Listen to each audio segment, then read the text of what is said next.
Welcome back. This is Julie Baranek with the Seven Figure Builder Show, and I'm here today with my friend Ken Joslin. Hey, Ken. How you doing, girl? Good to be here.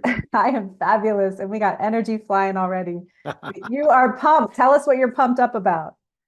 Man, I'm pumped up that, man, I get to do what I do. I'm excited about being able to serve families and entrepreneurs around the world. We were just talking just a moment ago. I get an unbelievable honor to be able to host the number one faith-based entrepreneur conference in the country called Create. We do that in Atlanta. Speakers like Ed Mylett, John Maxwell, Brendan Burchard, Jesse Itzler, Erwin McManus, Randy Garn, Gary Brecka. Let me throw some ladies in there. Amberly Lago, Marie Cosgrove, Tara Namar. I mean, just some phenomenal. Amy Lacey, the founder of Cauliflower Foods. She'll be with us this year. Just some amazing faith-based entrepreneurs. And we spend a few days together growing in what we call our core five: faith, health, relationship, business, and finances. So yeah, I'm pretty fired up. That's 2.5 weeks away in Atlanta. So it's right around the corner, girl. I love it. I love it. And talk to me about those five. So often we Yeah. just dig deep in our business and we Yeah. kind of forget about the rest. So, Well, I spent half of the last 30 years in full-time vocational ministry. For some people that don't know what that means I got paid to be a pastor. A lot of times I paid to be a pastor. When I planted my first church, I had just come off of being a very successful mortgage broker and literally invested my own money in planting a church. We grew that from two families to several hundred people. But before that, I spent about 6 years as a youth pastor. I grew one of the largest youth ministries in the country. And so one of the things I've learned as that and a top producing mortgage broker, and now in real estate, I have 50 agents in my EXP team, which is rather large. I've done about 300 million in real estate transactions. And one of the things I've learned in the business world is you can grow a great business and you can do really well in your finances, but really the foundation of your life is faith, health, and relationships. And if those three areas aren't in alignment, you're going to wind up in one of two spots, and neither one of them are fun. And I've seen it. I mean, I'm 55 years old. I know I look like I'm 25. I know I look like I had the energy of a 15-year-old kid. I get accused of being 15 years old a lot, of to be course. honest. Is I've just seen a lot of pain and a lot of heartache because they thought it was about the business and they thought it was about the finances, but faith, health, and relationships were ignored, and you end up with one of two results. Either you've got a great business and money and no one to spend it with because nobody wants to be in your life, or because that foundation is so unsteady and eroding in your faith, health, and relationships, you lose your business and you lose your finances, which I've seen that probably happen more often than the other because the foundation of their life and our life and how we're created is faith, health, and relationships. We can get those three things in alignment and really strive to become the best version of ourselves there. Then the business and the finances are almost organic. That's when I see those things really flourish. And it's not just about building a great business, or it's not just about having a lot of money or great finances, but it's about the impact and the influence that those two things can help us with. I love that. And I hear, correct me if I'm wrong, there's a hierarchy there, right? Mm. Is there a certain order that they need to be in? Yeah, most definitely. Faith, health, relationships, business, and finances. I mean, faith is the cornerstone of who we are. And some people go, Ken, well, I'm not religious. Well, I'm not religious either. You asked me a question earlier. If I had 5 minutes and I had the whole world's attention, what would I say? I would tell them something I used to say almost every Sunday when I pastored, and that's God's love for you isn't predicated on your performance. He loves you because he created you as a son or a daughter. And I think what organized religion and churches have done for a long time is try to frighten or scare people into a relationship with God. And when you read scripture, when you read the New Testament and about the life of Jesus, it's the total opposite. Romans says it's the goodness of God that draws men into repentance. It's like he loves us. He created us. And you think, I guess you're a parent? I, yes, I Yeah. am. I have I've three got kids. Yep. 4 daughters and a brand new grandbaby. Like today's Congratulations. Monday. Tomorrow will be three. She'll be 3 weeks old. Wow. And when you hold one of your kids, or even last week when I held my grandbaby, or 2 weeks ago for the very first time, and there's my oldest daughter who I held when she was born. Like, man, there is a love that you can't even describe. And so when we talk about faith, I talk about it from the perspective of not organized religion and going to church on Sunday, not any of those things, but understanding that God loves me because he created me. And that, you know what, I want you to journey and you explore faith. You explore what that looks like to you.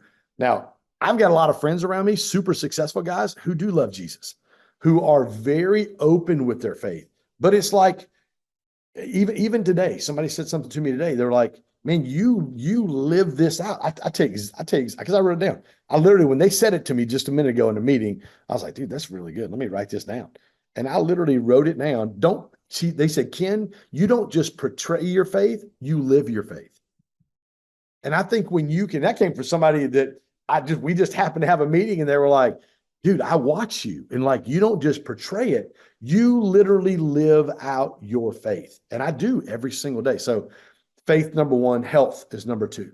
God gave us one body and that's all we have. And, you know, in my journey, and I'll share a lot about this at our Create conference, and I share a lot about this a lot, you know, over the past 3 years, I've lost over 85 pounds. Wow. And I've done that with the help of some amazing human beings like Gary Brecka, who's the number one biohacker in the world. And we were texting yesterday. He's a dear friend of mine. He speaks at all of my conferences.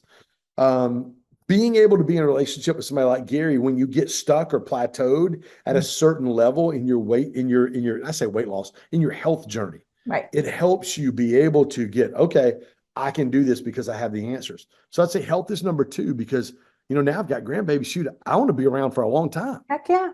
I want to well, I won't be able to hold her long, but I want to hold Zoe Grace and and talk to her and tell her what it was like to raise her mom and be a Papa Ken and be like, embarrassing mom. So Zoe can laugh at mom and all the crazy stuff she did as a kid. And then relationships are huge. Proximity really is a cheat code. The level, like I just mentioned, my weight loss journey. They're out of the core five: faith, health, relationship, business, and finances. If you think about this, every single one of you guys that are listening to this podcast right now, if you think about every time you've went from one level to the next level to the next level in any of those five areas, it is always tied to relationship or more than one relationship. In my faith journey, it's tied to relationship. My next door neighbor was a youth pastor, a guy I played softball with every weekend. Both went to the same church. I was 25 years old. I didn't know anything about church. I didn't know anything about the Bible. I didn't know anything about, if you told me to turn to Matthew, I had no idea where that was, because I was 25 years old, had been in church maybe a handful of times in my whole life. Me growing in my faith journey was tied to two very important relationships. Me growing in my health journey tied to two very important, Gary Brecka being one, Tara Garrison being another, two very important relationships to help me navigate over 3.5 years of losing almost 100 pounds. My relationship journey, I'm learning relationships from people. And people go, Ken, how do you get guys like John Maxwell and Ed Milet and Brendan Bouchard? I mean, Brendan stood on my stage last year, and he literally blew me away. I'm standing on the stage, and I'm standing there next to Brendan, introducing Brendan, and he goes, I've been doing this. He looked at me, he goes, Ken, I've been doing this 15 years. I have never given anyone 2 days in 15 years other than you. And I looked at him, and I'm like, I got emotional. I'm like, dude, do you have any idea how much that means to me? And people say, Ken, how does that happen? How do you get a guy like Vic Keller, who runs 14 companies, who sold 8 companies to Warren Buffett, who served as Mr. B, as he affectionately calls him, as his CEO for Berkshire Hathaway Automotive for 3 years? How do you get a guy like that to come hang out for 3 days? And I tell everybody, this is my number one. If I had my second top message, would be that great leaders want something for people, not from people. Mm-hmm. When you understand leadership and you look at, if you model Jesus, his life, I don't care what you think about him. If you model his life, he came to serve people. He didn't come, it wasn't about him. Like for me, in my position, he's the creator of the universe. We should have been like, dude, you're pretty awesome. Like, you spoke the whole world into existence. I don't know about you, but I'm sitting here on Lake Geist in Indy right now in a beautiful home, my girlfriend's home. And I'm looking, 2 weeks ago, there was 4 inches of snow on the ground. It was like it was postcard-esque. Like, dude, you spoke that into existence. Like, I've been in Sundance, Utah in the wintertime. I've been to the Bahamas. I've been to Yost Van Dyke. I've been where the water's 15 foot deep and it's so crystal clear, it looks like a swimming pool. God, you spoke that into existence. And yet you came to serve me. Like, man, that just doesn't register.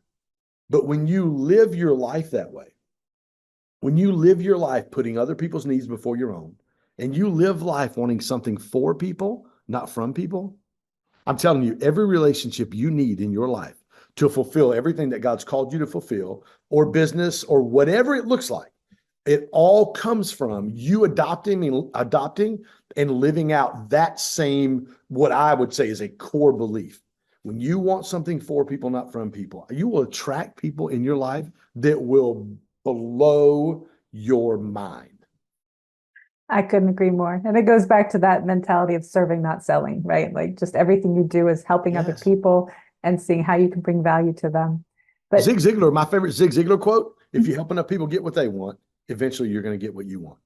absolutely. It literally is. You said something about sowing. It is reaping what you sow. You can call it karma. You can call it whatever you want. If you will go out there and do good and love people and serve people, you can still sell. You can still make money. You can still do your thing. But if you do that, even when there's a transaction that takes place, people understand that you're not transactional. You're still relational. Because I mean, my tickets to my conference are not free. My CEO tickets are 10 grand. Right. They're 10 grand, 1,500, 400. And we'll sell this thing out. And people want to be a part of it. Why? Because we've created an environment where through faith, health, relationship, business, and finances, you can have transformation in all 5 of those areas. I love that. And if we can for a second, I think a lot of people struggle with the thought of faith and business and combining them. Like I think they feel that they need to be separate. What is your take on that? Well, I think there's been a lot of misuse in the church, talking about, finances, because for me, finances are tied to purpose. It's not tied to, can I go buy a bigger house? Can I get a better watch? Can I get another car? Can I add another house to my list of homes that I own? And those things are all fine. I mean, I'm not saying there's anything wrong with those things, but the purpose in why I do what I do isn't so I can go buy another Breitling or another Rolex or go get another Range Rover. Or there is a beach house on 30A I'd like to buy for about 4.8 million. I would like to have that, but I don't do a conference so I can do that. I do a conference so I can impact and touch people's lives so they have transformation in their life. So the call and the gift that God's put on me goes into their life, and then the ripple effect just continues to multiply. And through all that, you know what? If God, and he has, if he continues to bless, and I want to go buy a beach house on 30A in Florida, I'm going to do that. But I'll tell you, just like my good friend Vic Keller, who has the exact same one I'm talking about. 2 or 3 weeks ago, I'm with my daughter and I text Vic and I go, "Hey, is your invite to use the beach house on 30A still open?" And he goes, "Yeah, if you want it. Here's my girl's number." He texted us together, and I went down and stayed for 3 days with two of my daughters. And we went in. I mean, that house is $4 or $5 million, and we're sitting in his. And he just gave it to me. I just had to pay to get it cleaned, and I would do the exact same thing. And so somebody like Vic's a perfect example of how they do have things, but it's not just for them. It's really for influence and impact. Absolutely. And that actually goes back to the relationships that you were just speaking about. If they didn't exist, then you wouldn't have the things and, the Exactly experiences that you right. had. Yeah. Awesome. So as you're thinking back over your career, what is one of the most memorable, experiences or transformational experiences that you've had? Yeah. And I'll try not to cry on this one, right? It's gonna be my daughter's. As a matter of fact, I'm gonna put this in my notes because boy, this is huge. It was my daughter she's 28. She just had my first grandbaby 3 weeks ago. When she was in kindergarten, I had my mortgage company then. I used to pick her up and drop her off at school. She went to a private Christian school for a couple of years while she was in pre-K and kindergarten. And I used to drop them off, and every day I'd say, "Okay, baby, tell daddy what a servant leader is." And she would look at me and she'd say, Daddy, servant leaders do three things. They put other people's needs before their own. They do things right the first time, and they do things without being asked. I'm like, okay, baby, I'll pick you up this afternoon. Get ready to tell Daddy how you were a servant leader today.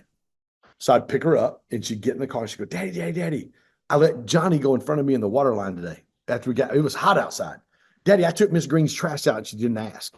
And every day. So from my 28-year-old now, all the way down to my almost 16-year-old, every day I take them and would drop them off for school. I would ask them that question.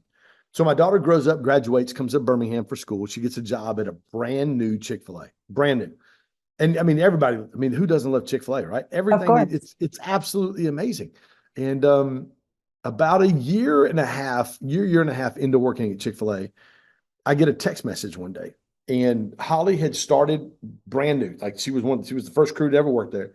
She had worked her way up in the front of the kitchen to where she was one of the front of kitchen or front of house managers or whatever you call it, supervisors over a shift. And she's got like 6 or 7 people under her. And she's 19 years old. Like she's young. The owner operator comes in and goes, how in the world have you gotten promoted this many times? And how do you get these people to do what you ask them to do? And you know what her response was? Right. My dad taught me about servant leadership. So I teach my team the three characteristics of a servant leader. Well, she sends me a picture that day. And it's the stainless steel section where they slide the fries and the chicken nuggets down. And in a Sharpie marker in her handwriting is 3 characteristics of a servant leader. He said, I want you to write that on there for every one of our teams to be able to see. You want to talk about a proud dad moment? Wow. I'm like, yes. Like it doesn't, I don't know that I wasn't more proud then than I was when she gave my grandbaby for the first time. You know, it was like, yes, because that's like years of being intentional and speaking into her life and speaking into her sister's lives that I'm like, man, this really works. It really works. And not only did it pay off in her life, but man, that whole servant leadership thing, it just continues to live in all of those other people that each of my daughters are affecting. Absolutely. That's massive. My daughter works at Chick-fil-A also. I love it, girl. Hey, I love me some chicken nuggets. Yeah, but it's amazing the things that they pick up from us and they carry on, and now it'll be generations to come and all the other kids, you know, that have gone through there. Yeah. I love it. So you've worked with a ton of people around the world, of course, but what are some of the biggest gaps that you see that entrepreneurs make? The biggest gaps, I think that they think that they can do it on their own. I mean, the guys that I know that have done it at very, very high levels, Gary Brecka, and I think you know Gary, who Gary is. He's, like I said, he's a dear friend. I'm on a text thread with 5 guys. Brian Covey, he's got a huge podcast, and he's the senior vice president for Revolution Mortgage. Brent Gove, who's the number 1 guy at EXP, has about 29,000 agents in his organization. Randy Garn, who is the most connected human being on the planet. And I know a lot of people, and Randy makes me look like I live in a cave. I'm a hermit in the Himalayas somewhere. I mean, like I don't know anybody. You know, he's a New York Times bestselling author, Ernst & Young Entrepreneur of the Year. He sits on the board with Tony Robbins. His partners with Brendon Burchard. He knows literally everybody. Vic Keller's in that group as well. And then I'm missing somebody. Who am I missing? I got one more. Vic, Randy. I'll just look real quick while we're on the podcast. You go. Not like the audience says, oh, and Gary Brecka, and Gary's on that list too. And Gary, and we're constantly literally like we're literally sending back and forth. I mean, we're like, here's our workouts today. Gary's sending a picture of him and The Rock when he did Joe Rogan's podcast. The Rock came on right behind him. And I mean, he even got Vic to text. Vic's like, damn, that's badass. Like it was like, I was like, you go, big boy. And I think that people think they can do it on their own.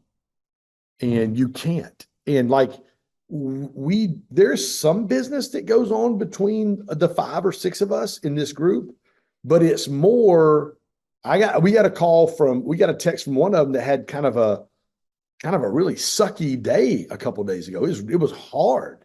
And some things that were said about him and some things that happened to him. And he's like, guys, you know, I'm having to do A, B, and C. I can't really share because of privacy thing, but he's like, I've got this and this and this going on. And man, my heart's really hurting. And I went to bat for these people and this is going on. Would you guys pray for me? And you got guys like Gary popping up and Vic. I mean, these guys are studs when it comes to business. I mean, they don't get any better human beings. But like you look at Gary. Gary partnered with Grant, took off, gets with Dana White, changes Dana's life, gets with all these other, I mean, just a rocket ship, starts his own podcast 3 months ago and goes from no podcast on Sunday to the #1 health and wellness podcast and passes Andrew Huberman in 48 hours. Wow. 2.4 million downloads in 48 hours. It was like, he sent our group that text. And like, not only did he send that group, because he can do that in our group, it's safe because we know Gary and we know he's not just bragging. Our group, I got goosebumps right now. I wish I could pull my sleeve up. Like, our group went nutso for him. We're like, dude, you're the man. It's awesome. I literally, last week, he sends us this picture right here. He's on Muscle and Fitness magazine. That's awesome. He's like, he said, your boy just made Muscle and Fitness. And the comments, Gary, you're the best. You're a beast. Congratulations. And it's just, we're constantly encouraging each other and speaking life into each other. And when you have that, you tell me there's something I can't accomplish. You tell me there's something that I can't, that God put something in my heart. You telling me I can't do that? When I get to hang around these cats, in the bottom corner of my planner, I had a quote that I used to write in my 10X planner every day until I created my own about 2 years ago. And it's get in rooms with people who think bigger than you do. You get on a text thread with cats like that, I'm like, shoot, either they're going to kick me off my own text thread or I better get to work, right? I've got to do something. And it's constant. All this, the wins and the dude, it sucks today. And hey, my kid did this. And hey, we're doing this. And hey, we've got this going on at Create. Hey, and guys just checking in with each other. I sent them a text Friday or Saturday. I'm like, how can I pray for you guys? And then boom, one right after another. Here's how you can pray for me. I got you guys. It's so the #1 thing, I think people think they can do it on their own and you can't. And the hard part is because we live, especially in this space, right? I mean, you see it all the time. Oh yeah. Man. This space is like, I just had one like 2 weeks ago. This guy was a friend. He's been on my stage in the past and he turned out to be a complete fraud. A complete fraud. Like, it's like, I just don't get it. Like, there's so much, and it's partly, when I may get a little on it. Just give me 90 seconds to preach. Go for it. It's like when we see something on social media, we just think it's true. Yeah. Like, that's why I put my before and after. You can't look at that and say, oh no, you didn't lose 85 pounds. Oh no, people look and go, there's no way that's you. I'm like, oh bro, I promise you, I'm telling you, it's me. Like, I've got all the pictures for the 3 years to show you the work.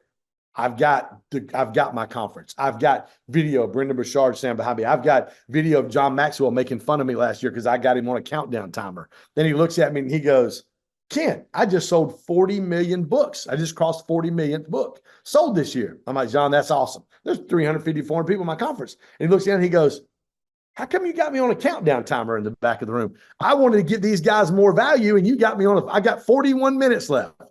So he makes fun of me for the first 5 minutes of his talk. Like those things are real.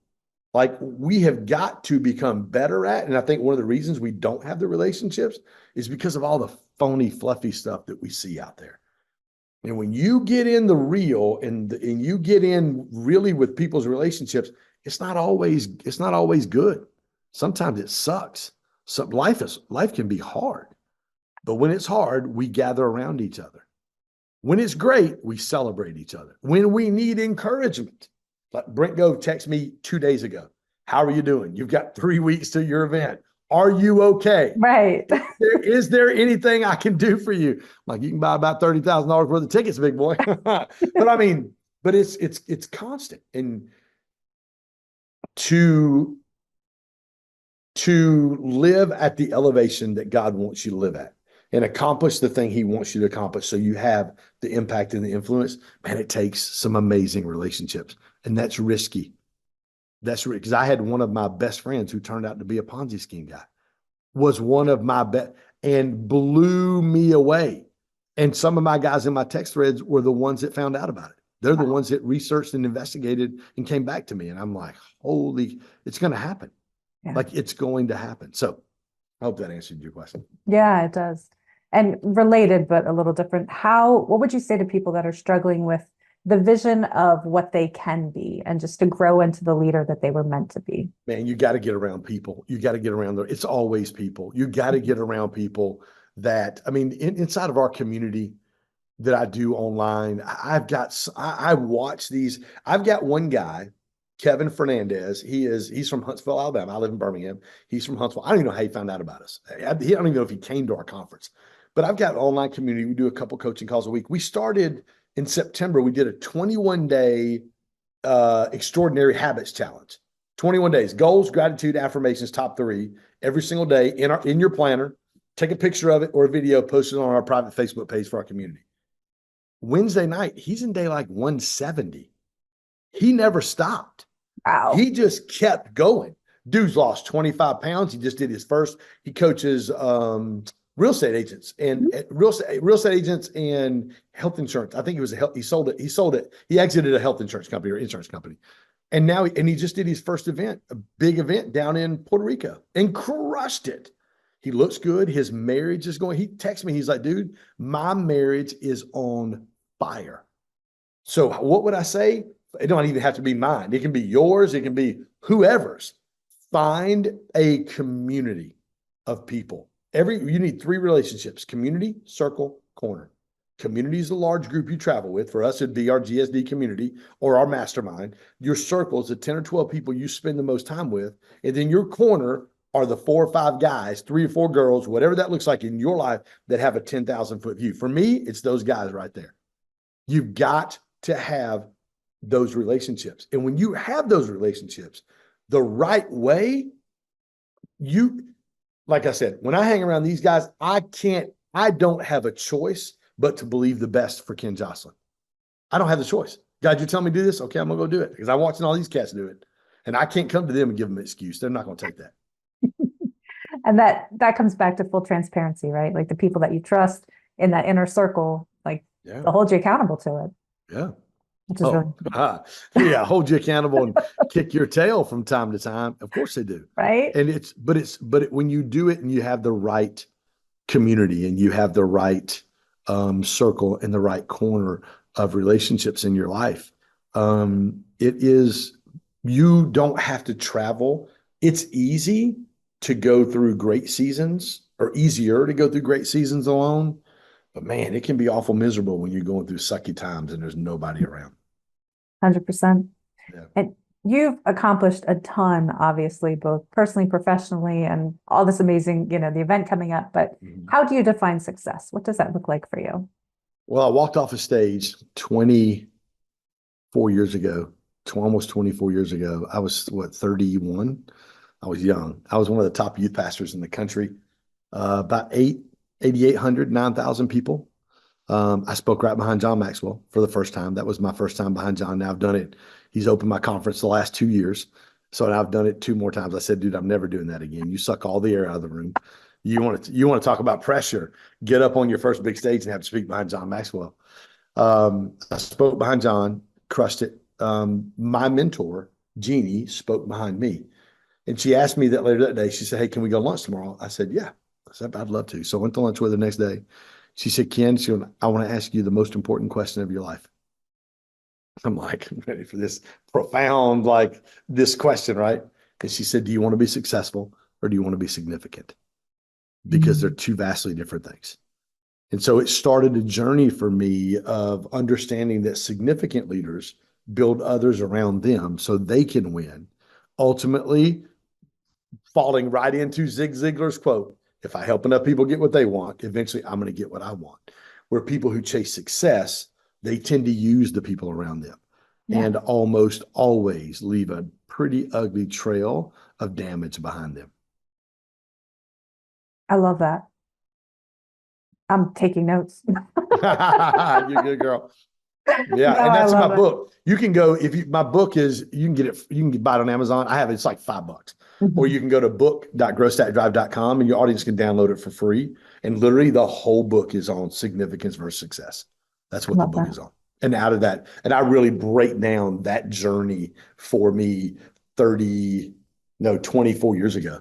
in 2000 of being able to be on that stage and in that environment, and then having Jeannie ask me that question. That's amazing. And other than the book, where can people find you online? How can they get this amazing event? Like, tell us where people can get you. Yeah. So at Ken Joslin, KenJoslin, Ken Joslin on Instagram. I answer all my DMs. I've got a couple followers, and I still answer my DMs. Create Conference is growstatdrive.com/create Atlanta.